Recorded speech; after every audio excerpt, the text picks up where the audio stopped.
Let's talk about Tennessee first, Jeannie, because you have a former governor who's quite popular, well-known. You've got Marsha Blackburn, as it says, a close ally of the president's. Yeah, and if this is a, if this is a referendum on the president, it's harder for Republicans. But the fact is, as you look across these Senate races, what we're seeing is an advantage, as you mentioned, for Republicans across the board. So, I think that Bradison may pull this out in Tennessee. Very, very hard to call at this point. But I think overall, as we look at the Senate picture, I think Republicans maintain it, and I think they're going to pick up a seat or two. And that's part of this larger picture, because we're really seeing sort of a tale of two different houses. One picture in the Senate where Republicans do much, much better. The president remains popular in so many of these contested Senate states, and a House where Democrats are very likely to get well over the 23 they need to pick up the House. So what about it, Obi? Do you agree with their 1 or 2 seat pickup? And what is the risk that actually could go the other way? Because some pundits now are coming and say it's not zero.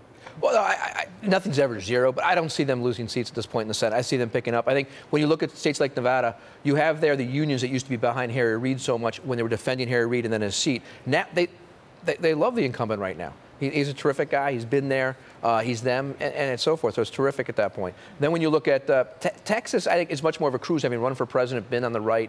I mean, the guy's name really isn't even Beto. It's Robert Francis. I mean, he just does that because it just sounds good. It's what it is, and it's his nickname. So be it. But when you look at the bigger map, you're talking about Arizona's got the open seat. Tennessee's got the open seat. Holding those are very important. So let's turn around to the House, which is a tougher putt, so to speak, for the Republicans. I think it's fair to say. I mean, you're looking at some races that you might lose that are deeply red. I mean, even the Steve King race, pretty extraordinary. Steve King was a unique situation there because you had a gentleman on the far right that was doing it, but what he did was inappropriate and uncalled for, and he was called out by the NRCC for doing so and put in a box and isolated at this point, and that hopefully won't bleed over to other races at this point. But you also have a lot of people retiring on the Republican side. Sure, and defending seats gets very expensive. When you have name ID and you're protecting the incumbency, sure, you've got powers of incumbency, have been around, you know everybody in the community a lot more, you know how to campaign, you know the issues, and they know your name, and they have a lot of credibility. So, Jeannie, what do you think on the Democrats? What are they going to do? I think they're going to pick up. I mean, I think what we're seeing is they're going to get well over the 23 that they need to take the House. I think it's probably going to be in the low to mid-30s they will reach, and that is not historically unprecedented. That's pretty much in keeping with the party out of power of the White House.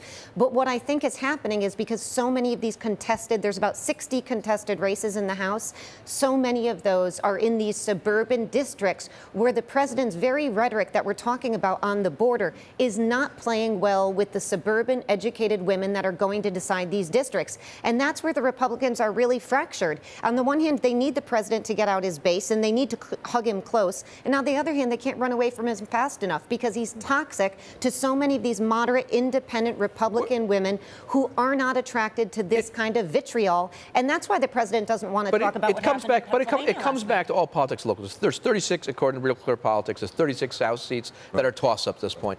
5 or 6 of them are Democrats. So, yes, the numbers weigh in there. I think at the end of the day, it's 5 either way, where you go. Republicans either barely hold it or they're down by 5 at that point. I don't think it's the big tide we've talked about before. I've sat here before. Redistricting that happened 10 years ago in this midterm is the first time it's happening against this Republican president and a Republican-controlled governorship and legislature that drew these lines that wasn't here during Obama's previous midterms. So, Obi and then Jeannie, give us a viewer's guide for Tuesday night. Is it all idiosyncratic? So does that mean we won't be able to tell that there's a pattern going across, or are there some key races, particularly on the East Coast, because we'll get those numbers earliest, because the polls close, that you would be looking at to say it might indicate which way it's heading overall? I think when you look at stuff in Florida, you look at Ohio, you look at some of these toss-up states and see what happened in those congressional seats, that's really, I think, where you look at it. The Florida governor's race is going to be indicative of a lot of what's going on there, I think. Because you had a candidate that embraced himself with Trump and then had to separate himself a bit more. Ohio, you're trying to hold the governor's seat at this point. So you go to a number of those, I think. And then the Senate seats, I think, are also indicative because you're going to see what the turnout was in those. And really that turnout in those Senate seats is going to tell you the enthusiasm Republicans have, which will tell you what happens down in the lower ballot for congressional seats. Jeannie, on the Democrat side, in the House, what about those 4 races in Virginia? I was going to say those 4 races in Virginia are going to be key. Barbara Comstock's in particular, Dave Bratt, those 4 4 are going to be key. If the Democrats are doing well, and there's a New Jersey race, there's a few in New York, 19, 22. If Democrats start to do well early in the night as we move across the East Coast with the closing times, you can imagine that they're going to get in the low to mid 30s, and the pickup will be strong. The challenge for Virginia, they close early, so we get numbers early. Right. But the seats you're talking about are suburban D.C. seats. Yep. It's a seat that is employees of the federal government. It's a different kind of race. That's Comstock. That's not Brad. That's down by and there's about Comstock seat, the Comstock seat is. But it's one of those that I would not weigh what happens in Virginia on the rest of the country. He doesn't want to weigh what happens in Virginia because it's not going to be good. Okay.